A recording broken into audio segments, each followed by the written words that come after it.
Hey everyone, Lee here.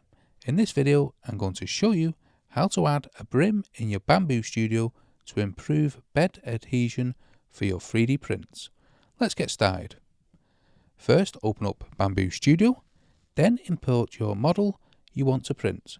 For this example I'm using the tray model on the build plate. Before adding a brim, make sure your basic print settings are ready.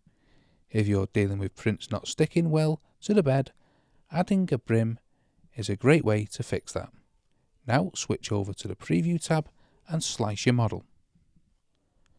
Once slicing is complete, look over to the settings panel where you'll see categories like quality, strength, support and other. Click on other. In this section, find the option labelled brim type. This is where you can choose how the brim is applied.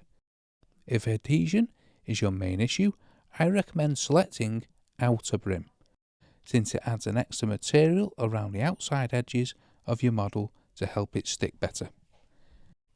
Next, adjust the brim width. For demonstration, you can set it to something like 15mm so it's easy to see the effect, but in most cases something like 5mm is more typical and practical.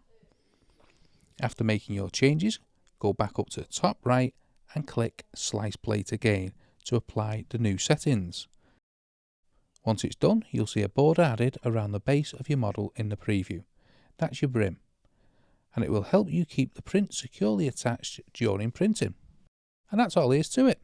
You've successfully added a brim in Bambu Studio.